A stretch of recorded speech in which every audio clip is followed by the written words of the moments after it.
وسلم سورہ شعراء کی آیت نمبر 98 99 اور 200 کا ترجمہ تفسیر پڑھنے سننے کی سعادت حاصل کریں گے۔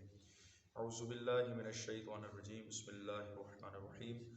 وَلَوْ نَزَّلْنَاهُ عَلَى بَعْضِ الْأَعْجَمِينَ فَقَرَأَهُ عَلَيْهِمْ مَا كَانُوا بِهِ مُؤْمِنِينَ كَذَلِكَ سَلَكْنَاهُ فِي قُلُوبِ الْمُجْرِمِينَ۔ ترجمہ کنز العرفان۔ اور اگر ہم اسے کسی غیر عربی شخص پر اتارتے پھر وہ ان کے سامنے قرآن پڑھتا جب بھی وہ اس پر ایمان لانے والے نہ تھے، یوں ہی ہم نے مجرموں کے دلوں میں اس قرآن کے جھٹلانے کو داخل کر دیا۔ اس آیت اور بعد والی آیت کریمہ کا معنی یہ ہے کہ ہم نے یہ قرآن کریم ایک فصیح اور بلیغ عربی زبان میں اپنے حبیب پر اتارا جس کی فصاحت سب اہل عرب مانتے ہیں، اور وہ جانتے ہیں کہ قرآن کریم عاجز کر دینے والا کلام ہے۔ اس کی مثل ایک صورت بنانے سے پوری دنیا عاجز ہے۔ علاوہ بنی اہل کتاب کے علماء کا اتفاق ہے قرآن کریم کے نزول سے پہلے اس کے نازل ہونے کی بشارت اور اس نبی کی صفت ان کی کتابوں میں انہیں مل چکی ہے۔ اسے قطعی طور پر ثابت ہوتا ہے کہ یہ نبی پاک اللہ کے بھیجے ہوئے ہیں اور یہ کتاب اللہ تعالیٰ کی نازل کی ہوئی ہے، اور وہ کفار جو طرح طرح کی بےہودہ باتیں اس کتاب کے متعلق کہتے ہیں سب باطل ہیں۔ خود کفار بھی حیران ہیں کہ اس کے خلاف کیا کریں، اس لیے کبھی اس کو پہلو کی دستانیں کہتے ہیں اور کبھی شعر و جادو کہتے ہیں، اور معاذ اللہ خود کو نبی پاک کبھی یہ کہتے ہیں کہ اس قرآن کو خود نبی پاک علیہ السلام نے بنایا۔ اللہ تعالیٰ کی طرف سے اللہ تبارک و تعالیٰ کی طرف اس کی غلط نسبت کرتے ہیں، اور اس طرح کے بےہودہ اعتراض و عناد رکھنے والا ہر حال میں جو ہے وہ ایسے اعتراض کر سکتا ہے، حتیٰ کہ بالفرض یہ قرآن کریم کی غیر فرمایا عربی شخص پر ہم نازل کرتے تو فرمایا پھر بھی یہ کفار اس قرآن کریم کو ماننے والے نہیں تھے۔ کس وجہ سے؟ فرمایا اپنے کفر اور عناد کی وجہ سے۔ آیت مبارکہ سے معلوم ہوا کہ عناد حق بات کو قبول کرنے کی راہ میں بہت بڑی رکاوٹ ہے، کیونکہ جس شخص کے دل میں کسی کے بارے میں عناد بھرا ہو وہ اس کے اعتراضات کے جتنے بھی تسلی بخش جواب دے لے، حق بات پر جتنے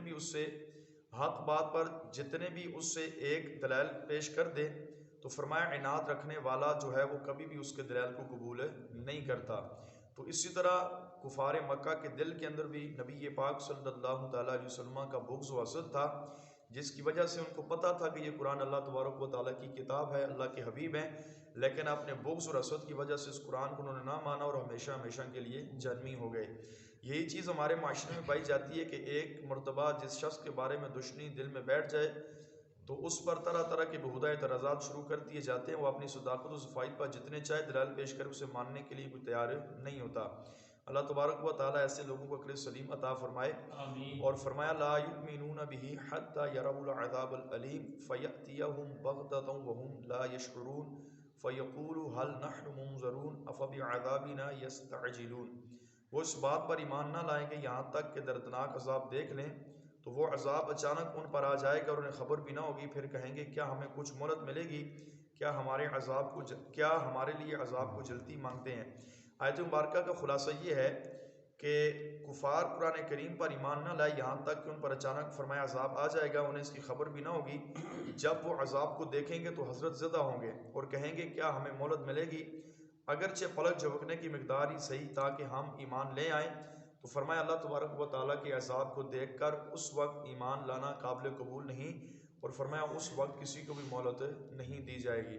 افبعذابنا، تو کیا ہمارے عذاب کو، یعنی جب نبی پاک نے کفار کو اس عذاب کی خبر دی تو وہ مذاق کے طور پر کہنے لگے یہ عذاب کب آئے گا۔ اس پر اللہ تبارک و تعالیٰ نے ارشاد فرمایا کیا وہ ہمارے عذاب کو جلدی مانگتے ہیں؟ مراد یہ کہ عذاب کو دیکھ کر کفار کا حال تو یہ ہے کہ وہ مہلت مانگتے پھریں گے، پھر اس کے باوجود دنیا میں فرمایا اللہ تبارک و تعالیٰ ان کو ذلیل و رسوا کر کے مارے گا اور ان کو ایمان لانے کی مہلت نہیں دی جائے گی، جیسا کہ بدر کے اندر کفار کے ساتھ ہوا کہ جس عذاب کا یہ مطالبہ کرتے رہے، اللہ تبارک و تعالیٰ نے غزوہ بدر کی صورت کے اندر جو ان پر یہ عذاب نازل فرمایا، اور یہ تمام کے تمام فاصلے وہاں پر جہنم ہوئے۔ اللہ تبارک و تعالیٰ کی بارگاہ میں دعا ہے اللہ رب العالمین ہم سب کے ایمان کی حفاظت فرمائے، آمین بجاہ النبی الکریم صلی اللہ علیہ وسلم۔